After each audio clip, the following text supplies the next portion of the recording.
From disowned daughter to savior. My family's shocking twist. The icy dread that seeped into my bones that morning is a feeling I'll never forget. My life, once deemed worthless by the very people who brought me into this world, was about to be turned upside down. It all started because my parents saw me as a piece of trash after I dared to marry a poor welder, while my golden child sister, Anna, snagged herself a rich husband. Then, one ordinary day, I arrived at work to find my parents waiting for me, their faces etched with desperation. "We need your help," they pleaded, and as I prepared to hear their story, a grim satisfaction coiled in my stomach. Little did they know, the truth I was about to reveal would leave them paler than ghosts. My name is Eliza, and this is how my life changed forever. Growing up, the difference between me and my twin sister, Anna, was as stark as night and day. From as early as I could remember, my parents had meticulously crafted a blueprint for the perfect family, and Anna was always the star student. "Eliza, why can't you be more like your sister?" It was my mom's favorite line, usually delivered with a theatrical eye roll. "I just don't get why it's so hard for you to put on a nice dress and smile more," she'd add, flipping her perfect hair over her shoulder as if I were some alien specimen she couldn't quite comprehend. While Anna was meticulously preparing for one of Dad's faculty parties, I was slamming on my darkest eyeliner and pulling on a pair of boots that definitely didn't meet the appropriate standards. "You're not going out like that, are you?" Mom caught me on the stairs, her voice laced with a venomous disbelief. I shrugged, feigning indifference. "Don't see why not." Her face contorted with that long drawn-out look that always managed to convey that I was the biggest disappointment in her perfectly ordered world. "Please, Eliza, just this once, can't you try to fit in, so you can pretend we're the perfect family?"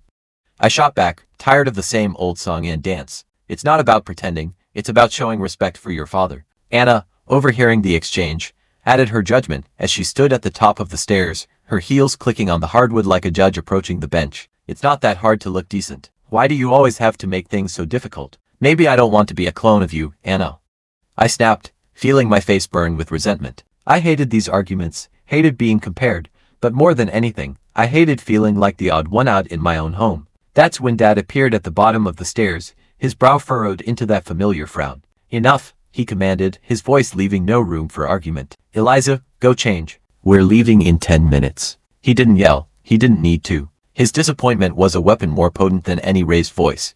As we drove to the party, the car was tomb silent, save for the classical music Dad insisted on playing because it was culturally enriching. I stared out the window, watching the streetlights blur into streaks of gold. At that moment, I silently promised myself that someday, I would be free from the suffocating echo of their expectations. My room was the only corner of the house where I could pretend I was somewhere else anywhere else. Unlike the rest of the house, it wasn't pristine or meticulously organized. It was just four walls covered in sketches and music posters, a haven of my own making. One evening, as I was trying to lose myself in a playlist of my favorite bands, Dad barged in, his face set in that familiar frown. "Eliza, turn that noise down, and why haven't you studied with Anna today? You know you both have exams coming up." His voice was stern, brooking no argument. I pulled out one earbud and looked up at him, a surge of rebellion bubbling within me. "I've been studying, just not with Anna.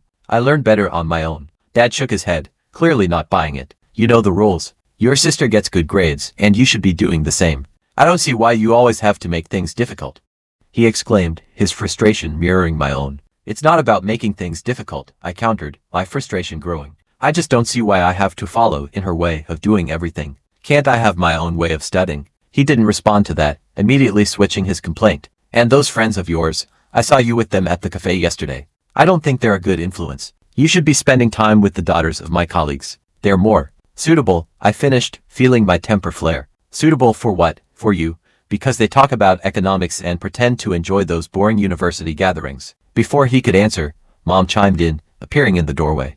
"Eliza, your father is right. Those girls are from good families. They know how to behave. They're the kind of friends you should want." I stood up, facing both of them, my voice trembling with barely contained anger. "What if I don't want friends who are picked for me? What if I want to choose my own friends?" "That's enough, Eliza. You know your future is with the university. Your father has made sure of that. And after you graduate, you'll need to start thinking about settling down. We've already discussed this." Settling down, the words hung in the air like a life sentence, suffocating my hopes and dreams. "You mean start thinking about being someone's wife? Is that all you think I'm meant for? We want what's best for you. Following the path we've set out will give you a good life." "A good life," I repeated, the irony bitter in my mouth. "Is it a good life if it's someone else's idea of good?" No one answered that. They didn't need to. We all knew there was no point in arguing. Just like Anna and I were like two sides of the same coin. At university, I was stuck in the same program as Anna, but it felt like wearing a shoe on the wrong foot, awkward, uncomfortable, and just plain wrong. Anna, ever the dutiful daughter, approached me one afternoon, her smile perfectly practiced. "Hey Liz, are you coming to the study group tonight? Professor Hall mentioned he's dropping by. It could be good for us to show face," she said, her tone light, yet laced with a subtle expectation. Feeling the weight of her judgment, I replied, "No, I don't think so. Those things aren't really my scene, you know." That matched with her disapproval, and she stated, "It's not about it being your scene, Liz. It's about making the right impressions. You need to start taking this seriously. We're graduating soon." I shrugged, turning back to my notes, trying to ignore the familiar sting of her words. "I am taking it seriously, just not in a way that makes me miserable. Because sometimes you have to play the game to get ahead." "Do you think I like all of this?" She gestured around at her perfectly arranged textbooks and color-coded notes. I shook my head, knowing all too well what she had to endure. "Well, maybe I'm tired of doing what's necessary. Did you ever think of that?" Her voice softened, a flicker of genuine concern in her eyes. "Liz, I'm just trying to look out for you. Dad's not going to be around to sort things out forever. What are you going to do if you keep alienating everyone?" "Maybe I'll figure it out on my own," I said, feeling a surge of defiance and a desperate desire to break free. "You're so stubborn. Just try, okay, for me, if not for yourself. Show up tonight, talk to Professor Hall. It won't kill you." In her own way, Anna cared. I knew that, so I reluctantly agreed. "Fine, I'll think about it." "Thank you," she said, her relief palpable. "It's not that bad, you know. You might even like it if you gave it a chance." Against my better judgment, I did show up, sitting through another boring discussion, praying for it to end. It was just a few hours, I told myself. How bad could it be? As it turned out, not as bad as I thought. Professor Hall was surprisingly interesting when he wasn't lecturing from a podium. I even asked a question. Later, as we walked back to our dorm, Anna beamed at me, saying, "See? That wasn't so terrible, was it?" But that fragile peace didn't last long. However, Mom and Dad were over the moon when they found out. "Now, Eliza, it's your turn to find someone suitable." Mom nodded enthusiastically, already planning out my life, as if it were another one of her well-organized home projects. "Think about your future. Someone who can provide for you, who has a good standing." I remember staring at my plate, feeling the walls close in, the weight of their expectations threatening to crush me. Anna's wedding was meticulously planned down to the last detail by Mom, from the bridesmaids' dresses to the floral arrangements, showcasing her perfect vision of family, pressed and orchestrated. Witnessing this spectacle, I knew one thing for certain. I didn't want my life tailored by someone else's hands. One day, I was walking down the street, lost in thoughts of how to escape the life my parents had envisioned for me, when I heard the deep rumble of an engine. Curiosity pulled me toward the sound, and there he was, Jake, with his leather jacket and carefree smile, pulling up beside me on his motorcycle. "You look like you need a ride," he said, his eyes twinkling with mischief. I hesitated, glancing back towards the path home, then at his outstretched hand. What did I have to lose? "Why not?" I said, climbing onto the back of his bike. The wind whipped through my hair, and for the first time in a long time, I felt truly alive. Jake shouted something about showing me his world, and I held on tight, embracing the unknown. Over burgers and fries at a local diner, Jake told me about his life as a welder. It was so different from anything I was used to, raw, real, and unscripted. "Don't you get scared living like this?" I asked, my voice barely above the clatter of plates and chatter around us. "Scared? Nah, it's thrilling," he grinned. "You never know what's around the corner. Isn't that better than having everything planned out for you?" Over the next few weeks, each ride on Jake's motorcycle pulled me further from the life I was supposed to live and closer to the life I wanted. It wasn't about defying my parents. It was about feeling alive, feeling free. One evening, as we watched the sunset from a secluded overlook, Jake turned to me, his eyes full of emotion. "Eliza, I don't just ride to escape. With you, every moment feels like it's worth something." My heart pounded in my chest. I'd never felt like this before. "You make me feel free, Jake." He smiled, pulling me closer. "Then let's not go back to just existing. Let's live." The day he proposed, it was perfect, except for one looming hurdle, my parents. I wrestled with the fear of introducing Jake to them. He was everything they disapproved of. Yet, that's exactly what I loved about him. He was unapologetically himself. As we walked up the driveway, I could already feel the weight of my parents' judgment pressing down on me. As we stepped inside, Mom's face went pale at the sight of Jake. "What in the world, Eliza? Who is this? And why is he dressed like a thug in our house?" I took a deep breath, steeling my nerves. "Mom, Dad, this is Jake. He's the man I love. We're getting married." The silence was deafening. What do you do for a living, young man? Dad asked, his voice dripping with thinly veiled disdain. What are your qualifications? Jake, bless him, didn't waver. I'm a welder. I took some specialized courses after high school. I work hard, and I make an honest living. The look on my parents' faces was a mix of horror and disbelief. Mom looked like she might faint. A welder, Dad's voice rose, laced with an audible disbelief. Eliza, you can't be serious. You expect us to give our blessing to this? To throw away your future for a welder? I felt my resolve harden, like steel forged in a fire. Yes, because he makes me happy. Isn't that what should matter? Mom started to object, but I cut her off. This will be the life I choose. Dad shook his head, his decision clear. We cannot and will not support this. If you choose him, don't expect to be a part of this family. But his demands could not sway my decision. Jake squeezed my hand, giving me the strength to face them. Then I choose Jake. One choose my happiness. I choose him. If you walk out with him, Dad thundered, don't bother coming back. Walking away from my parents' house with Jake, my heart was a mess of emotions, pain, relief, excitement, and fear all mixed into one. The night air felt different, as if each breath I took was a step further into a new life. When we finally stopped at a small diner on the outskirts of town, Jake looked at me, his face serious.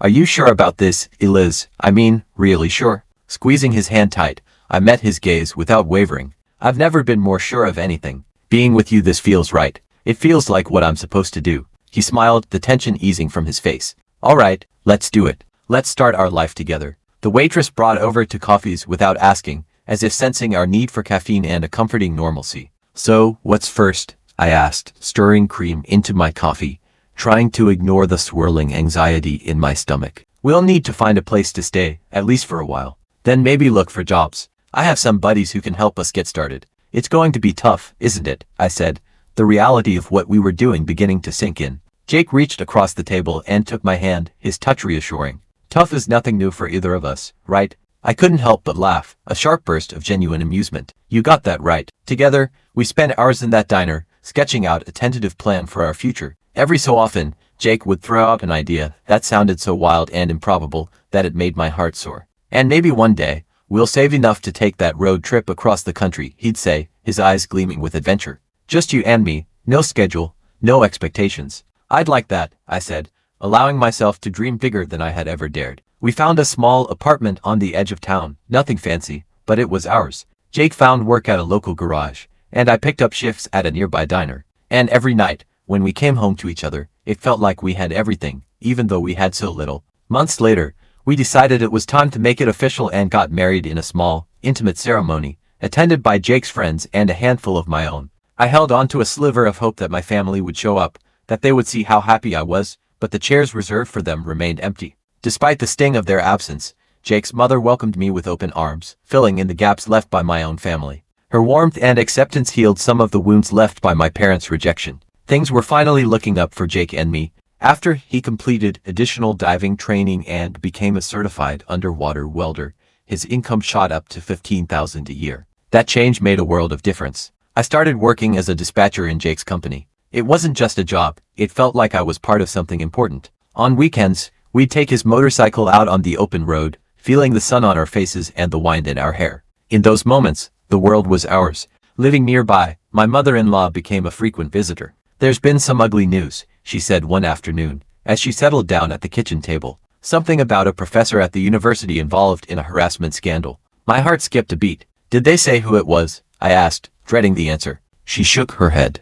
No, they didn't mention a name on the radio. But you know how these things go. It's probably all over the TV by now. Sure enough, when I turned on the TV, there was a report on the scandal, and I felt a cold wave of disbelief wash over me. It was my dad's picture on the screen. Turning off the TV, I walked into the kitchen. Jake came in, concern etched on his face. What's wrong, babe? I swallowed hard, my voice trembling. It's my dad. He's been accused of harassing a student. Jake's expression hardened for a moment before he came over and took my hand. I'm sorry, Eliz. That's tough news. How do you want to handle this? I shook my head, not really sure of anything at the moment. I don't know.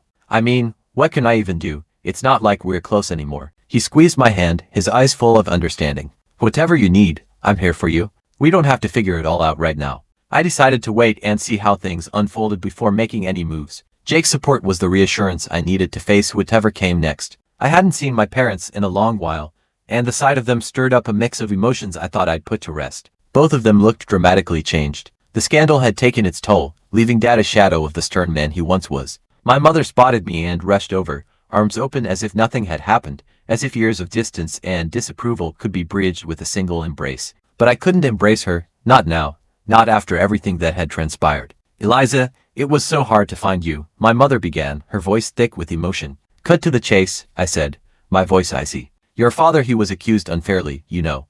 Your sister has sided with him. We need your help. I stared at them, disbelief and anger swirling inside me. After all these years, after everything they had put me through, they had the audacity to come crawling back, expecting me to bail them out. We have nowhere else to go. Mom's voice was desperate, her eyes pleading. I almost laughed at the absurdity of it all. Stay with me. After you disowned me, you made it clear I wasn't your daughter anymore. You us, Eliza, Dad boomed, his face a mask of desperation and entitlement. I don't owe you anything, I countered, my voice shaking with the force of my anger. You threw me out because I chose my happiness over your demands. And now you want what? To just move in and pretend like we're a family. The situation was spiraling.